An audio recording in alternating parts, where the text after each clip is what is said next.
Today I'm going to show you how we make our content for TikTok, from filming to editing. Let's begin.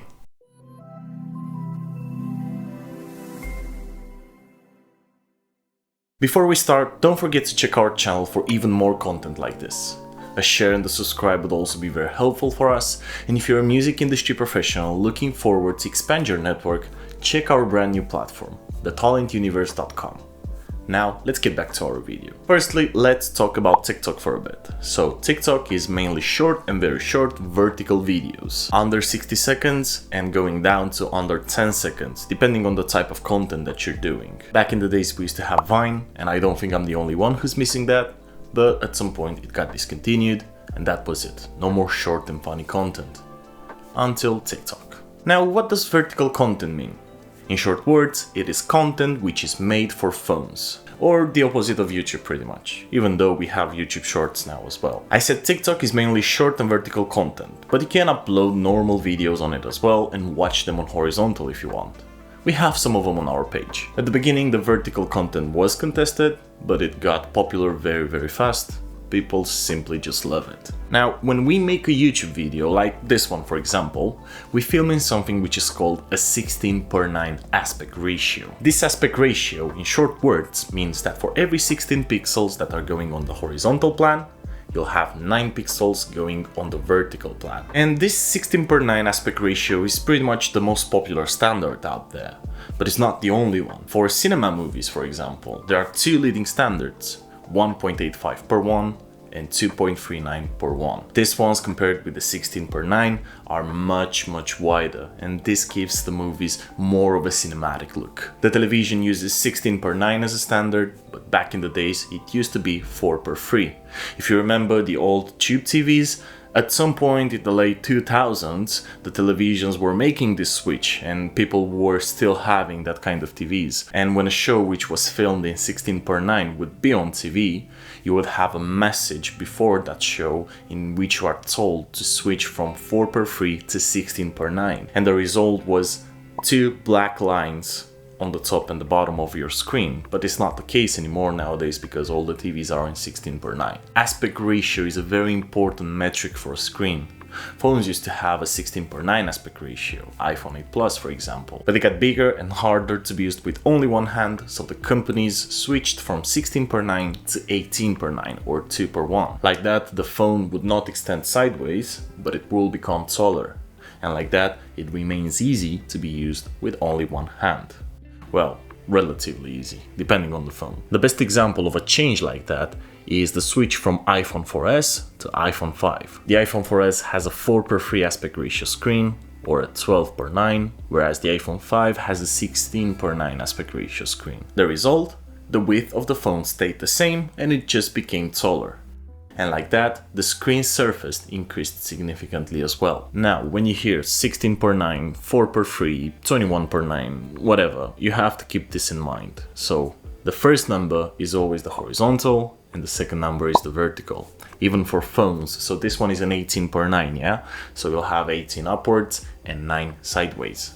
And you have to keep that in mind when you film as well. Now, going back to TikTok, when you film and edit, the end result has to be in a 9:16 or 9:18 aspect ratio. If you film with a phone, it will automatically choose the orientation for you. So if you do it like that, it will choose the vertical orientation. If you do it like that, it will make it horizontal. So 9:16, 16:9. Easy. Some of the dedicated cameras do that as well, but not all of them. Like in our case, we film using a Sony a7 III, and we will show you what we do to get to the desired format. Don't get me wrong, I'm not saying that you should use a dedicated camera to make content and not just for TikTok. Just be honest, be yourself, because the content is what matters the most. I've seen a lot of popular videos out there with millions of views and likes and a lot of comments. They were made using a phone. Most of the phones nowadays have good video capabilities, so you should be fine. Now let's talk about our setup. So the camera stays in the middle of the room. By the way, this is my living room and this is where I make all the videos that you see on this channel. I'm turning the camera to be on the vertical plane on the tripod. It's facing my setup and I'm standing right in front of it. For the lighting, I'm using two cheap lights from Amazon, 20 to 25 bucks each. The first one is the main light, which is making my face clear and bright enough, and the other one is the fill light, which is making this shadow that's being created by the main light be less pronunciated. We film everything in 30 frames per second, but export in Full HD. The phones are usually using that resolution natively, and don't worry, we will talk about frames per second and resolution in a separate video because they are important as well. Most of the phones are capable of doing 4K 30 or even 60 frames per second, so there's absolutely nothing stopping you from using that. Then we record, we usually do music industry facts, and we talk about personalities that are important to it. We also add some different stuff sometimes, like the motivational video that we posted like 2 weeks ago, and we plan to add even more diversity to our pages. We have more ideas, but we will do them only when I feel that the current content that we're posting is good enough. After recording, everything goes into the computer, where I'm using DaVinci Resolve, the free version by the way, to sort and edit everything. And now let me quickly show you how I'm doing that. And I'm actually going to film myself while standing here and working with my phone. This is the cinematic mode, which comes with my iPhone 13, and it's very cool. I like it a lot, and it's actually one of the first iterations, so I guess that the one which comes with the iPhone 15, 15 Pro is much better than this. Because yeah, it's not perfect obviously, but what I like about it, it detects my face very quickly and keeps the focus there. It doesn't move it. It's really good. So yeah, as you can see, you can get decent quality with the phone as well. And now let's see, what do we have here? So this is something that I filmed 2 weeks ago, if I'm not mistaken. I got 2 TikTok videos here, one about Elvis Presley and one about reverb. This is the audio track, this is the audio recording that has been captured by this microphone because I want better audio quality. And now what I have to do is to open DaVinci Resolve. And this is what pops up when you first open it. I usually have an already created project which is a template for all of my TikToks, but in this case we're going to start from the scratch. So I'm going to press new project. I don't know, let's call it YouTube Showcase. Create. I'm not going to do it now, and this is what it looks like at first. Now what we have to do is to import all the media that we want to use. So I'm going to right click here, import media, and then I'm going to choose C05 and audio, and then open. And it will ask me if I want to change the project frame rate. What I recommend you is to change it, because you don't want to interpret the frame rate in which you have recorded to a different one. It's not going to look good in a lot of cases. So I'm going to change it. And now we got the media in. I'm going to switch to this panel, to the edit panel, and this is where our timeline will be. Normally, what you have to do now is to create a timeline. But what I'm going to do, I'm just going to take this and just drag it here. And it has created a timeline automatically. Now I'm going to take the audio, and what I have to do now, I have to sync them, because as you can see, let me just zoom in a bit, they are not in sync. But what I do, let me just solo this for you. 3, 2, 1. As you can see, I have this mark, if you want to call it like that, which is helping me to synchronize the audio from the camera with the audio from the microphone. So what I have to do now, I just have to shorten this and bring them like that. For precision, I'm going to zoom in a bit more. Yeah, this should do, I think. So what I'm gonna do now, I'm going to mute this, and let's have a listen. 2, 1. Elvis Presley is often referred to Yeah, so it sounds good now. If I feel the need to make any modifications later, I'll just do it. But for now, we're going to leave it like that. Now, these two are linked together. I don't want this audio track anymore, so I'm going to right click on it. I'm going to uncheck this link clips.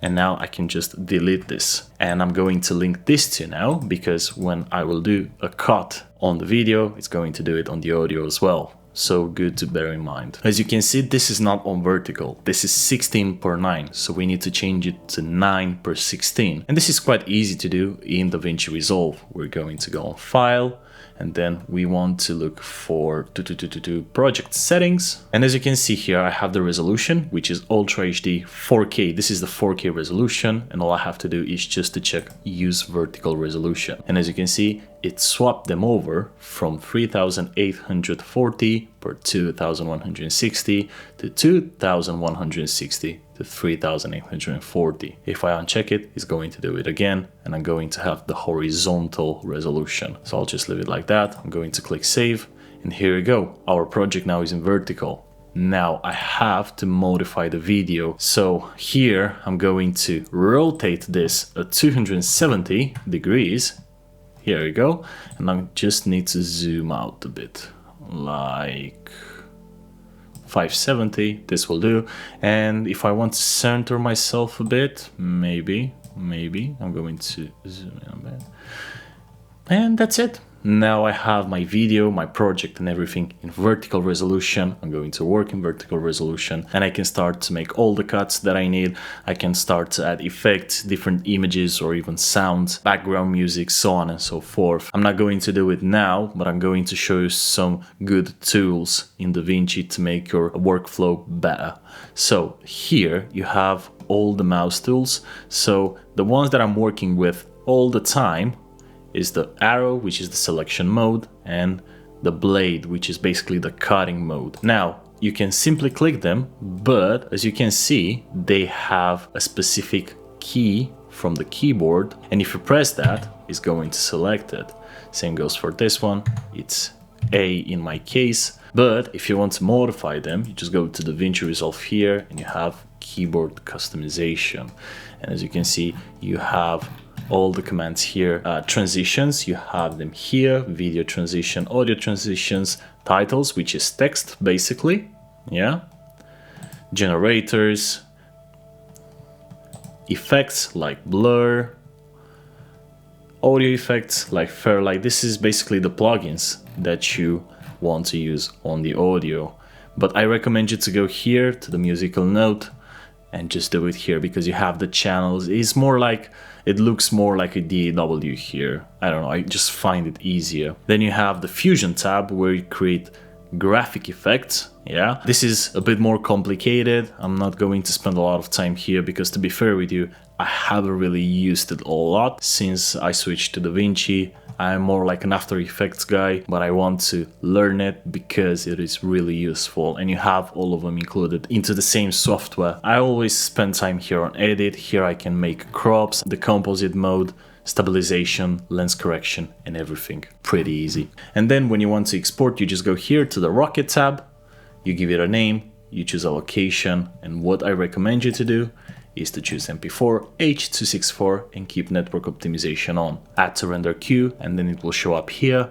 If you have multiple jobs, you can render one by one, but if you want to render them at the same time, you just select them all and render all, and that's it. Yeah, this is a very good option if you want to make TikTok content. It's free of charge, and to be fair with you, if you're not filming in like 4K, XA, VCS, 422, 10 bits or RAW, you don't even need a very powerful computer. Depending on the format, obviously, I recommend you to just film in Full HD, because that's more than enough for now. Full HD, it's still good, don't worry about it. And that's it. My only advice for you is to work on your content first, be honest with yourself and your audience, and then the expertise will come on its own.